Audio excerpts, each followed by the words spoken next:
Salut tout le monde. Bon, c'est parti, hein? On va commencer.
Alors, petite particularité, là, ce que je voudrais faire, c'est justement bloquer le différentiel arrière.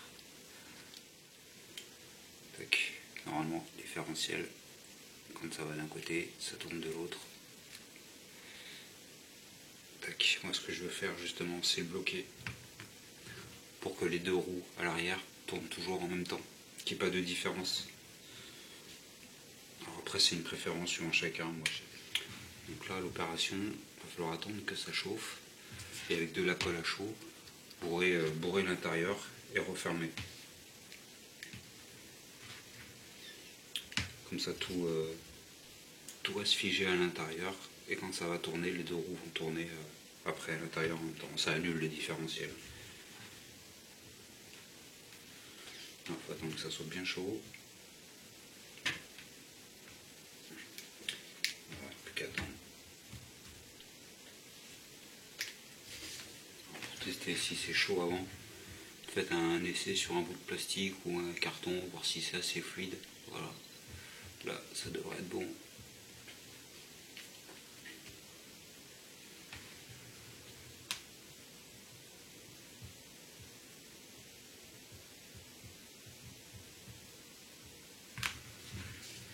Vous bourrez bien, pas trop non plus, mais que ça bouge plus.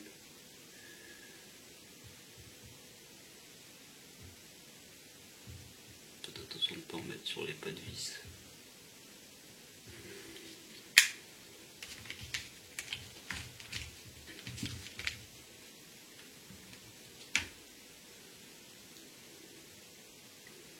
Ok, on referme.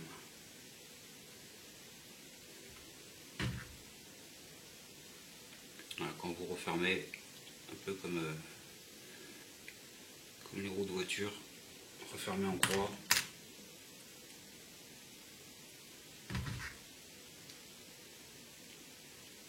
Je sais pas si on voit, là j'ai mis les lumières de fortune.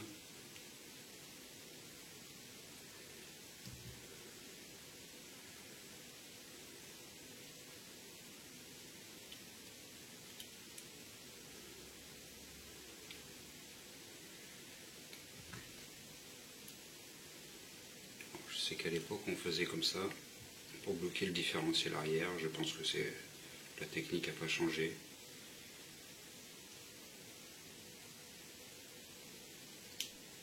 Je pense. Tac, un peu serré là, un peu serré de l'autre côté.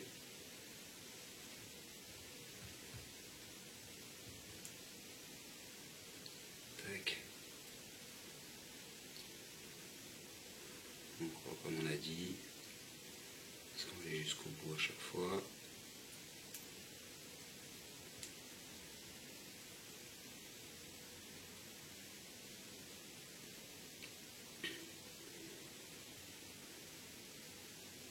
On est pas mal. Voilà, faire attention parce que c'est tout petit pas de vis, donc faut pas trop forcer. Dès que vous sentez qu'il y a un peu de résistance, serrez un peu et vous bloquez. Tac.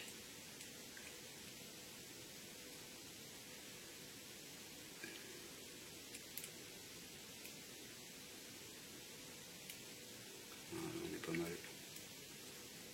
Là, et voilà. On est bon. Je vais pas forcer dessus parce que on va laisser la colle sécher. En attendant, on peut éteindre le pistolet. Logiquement, on a fini avec lui.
va faire un petit point sur le montage que vous venez de voir en accéléré. Alors petite précision, la première fois et la seule fois d'ailleurs que j'ai monté un kit RC, c'était quand je devais avoir 15 ou 16 ans. C'était un Grasshopper 2 de Tamiya, donc c'était il y a très très longtemps. Et donc j'ai donné un point de vue plutôt débutant, mais très très bien. Très très bien, franchement, niveau qualité des pièces, niveau ajustement, tout s'emboîte parfaitement, il n'y a aucun problème. On va y revenir un peu après. Vous avez ici donc tous les outils qui sont fournis, donc deux clés qui suffiront pour les deux types de vis que vous avez, la clé à biellette et la clé qui vous sert pour tous les points d'attache, pour les roues, etc. Donc ça c'est petit, c'est très pratique, ça vous servira même sur le terrain pour les roues, etc. pour défaire les jantes. Et là vous avez d'autres outils que j'avais achetés. Alors celui-là c'est un vieux, vous voyez il est tout rouillé, mais bon c'est pratique. Et un tournevis que j'avais trouvé en France avec des embouts, vous trouvez le même en Chine, hein, pas trop cher, donc vous avez des embouts à laine de 1,5, 2, 2,5 et 3 dans le manche et sont fournis en plus ceux-là. Très important, le pied à coulisse. Alors ça c'est pas un pied à coulisse de compète, hein. Vous trouvez ça chez Action, j'ai payé ça 10 balles. Il y a quelques petits outils aussi sympas là-bas pour commencer, c'est très bien. Franchement ça fait le taf quoi. Enfin, voilà, super utile quoi. Je vous expliquerai après pourquoi. Donc à monter, comme je disais, aucun souci particulier, tout s'emboîte parfaitement. La qualité des plastiques, franchement on voit que c'est pas du plastique cheap. Voilà, ils ont l'habitude quoi, il n'y a pas de souci. Important. Qu'est-ce que j'ai trouvé pour moi qui est très important? Alors, j'ai pas encore testé, vous voyez, il n'y a même pas l'électronique, donc il y a certaines phases que j'ai zappées. Le montage du cerveau, l'emplacement de la batterie, parce que je sais pas encore exactement où je vais la mettre, le placement du moteur et tout le reste, c'est pas mis. Également aussi le pare-choc arrière que j'ai pas mis. Et vous l'avez peut-être vu sur la vidéo, mais dans la transmission arrière est bloquée. Donc, vous voyez, les deux roues tournent en même temps. J'ai bloqué la transmission arrière, ce qu'on appelle un spool. L'avantage de ça, c'est que quand les roues arrière vont tourner, quand le moteur va faire tourner les deux roues vont tourner tout le temps à la même vitesse. Le différentiel ne va pas se mettre en marche à certains moments ou à d'autres, ce qui fait que ça sera plus prévisible. J'avais pris l'habitude ça sur le 4x4 à l'époque. On verra ce que ça donne. Je sais qu'il y en a quelques-uns qui l'utilisent. Donc le spool, pas d'électro, pas de pare-choc arrière. J'ai mis aussi les fixations de carrosserie que j'avais acheté, vous avez vu dans le déballage dans le matos. Qu'est-ce qui est important quand vous faites le montage? Très important, pour moi en tout cas, je pense, c'est la longueur des biellettes. Voilà. Vous avez dans la notice toute la longueur de toutes les pièces, les triangles, mais toutes les parties qui peuvent s'ajuster en longueur. Ça c'est hyper important, je pense, selon moi, qu'elles fassent bien les mêmes longueurs. C'est-à-dire la gauche et la droite doivent faire la même longueur. Sinon, forcément, vous aurez une différence au niveau du comportement. Ça va vous obliger à retourner. Vous saurez plus quel côté est plus long, etc. Ça risque d'être un peu plus compliqué. Donc ça, je pense que c'est super important. Deuxième point aussi important, les suspensions. Alors, je ne sais pas si je les ai faites parfaitement. Je pense que oui, il n'y a pas l'air d'avoir de bulles d'air. Mais ça, c'est une étape. Voilà, c'était ma hantise un peu. Mauvais souvenir de l'époque quand j'étais gamin. Et il faut vraiment prendre son temps pour les suspensions, quoi. Faites gaffe aussi au sens des pièces. Sur la notice, c'est super bien expliqué. Je ne suis pas ingénieur, je sais lire un plan. Tout est compréhensif, quoi. Si vous avez un doute, n'hésitez pas à regarder vraiment le sens des pièces. Des trucs auxquels il faut faire attention. Pour moi, selon moi, je pense que les vis de la boîte de transmission, quand vous allez les serrer, il faut faire super gaffe. Il faut faire super gaffe parce que vous allez voir que la place n'est pas super large. Donc si vous serrez trop fort et que ça pète, après, ça sera plus fermé comme il faut, quoi. Ça risque d'avoir du jeu, quoi. tout ce qui est petites vis aussi. Alors les toutes petites vis, je ne me rappelle plus où est-ce qu'il y en a, mais il y en a quelques-unes vis qui sont un peu plus petites que les autres. Voilà, faites gaffe, serrez pas trop fort. Dès que vous voyez que ça force un peu, arrêtez, c'est pas la peine d'y aller comme une mule. Autre point aussi, les éléments à graisser. Dans la notice, il faisait voir par exemple les cardans. Les cardans que vous avez là. Alors dans la notice, c'est marqué pour l'entretien, de les démonter et de les graisser. Seulement il se trouve que quand vous les avez dans la boîte, ils sont déjà montés. C'est pas précisé s'il faut les défaire pour les graisser ou si on peut assembler comme ça dans la notice. D'après ce qui est indiqué, c'est prêt à monter quoi. Voilà. Mais il est marqué pour l'entretien que il faut les démonter et les graisser. Voilà. Pareil pour tout ce qui est pour le différentiel. Je ne sais pas comment ça s'appelle, mais la partie justement où le cardan vient se mettre, normalement c'est marqué qu'il faut graisser la partie qui va dans le différentiel. Comme le différentiel est monté, est-ce qu'il faut les enlever et les graisser? Je ne sais pas. Bref. N'hésitez pas dans les commentaires, ceux qui ont de l'expérience ou suivant ce que vous avez fait, n'hésitez pas dans les commentaires à partager, c'est comme ça que je vais apprendre pour ceux avec qui je communique pas sur Facebook. Donc pour moi le châssis, mis à part les 2-3 petits points là à faire attention, franchement c'est tout bon quoi, au niveau qualitatif, vous n'aurez pas de surprise, il n'y a pas des masses de jeu, on en voit un petit peu très légèrement ici, voilà, c'est léger mais c'est vrai qu'il y en a. Alors je pense que ça peut être corrigé parce que vous avez que des éléments en plastique. On voit il y a un petit jeu ici. Je pense que ça peut être ajusté à l'arrière. Ça y est aussi, mais c'est moins dérangeant. C'est pas sur la direction, donc je pense que pour moi c'est pas un souci à voir aussi dans le concret. Mais regardez, quand je tourne les roues, vous voyez, à l'intérieur ça touche les suspensions.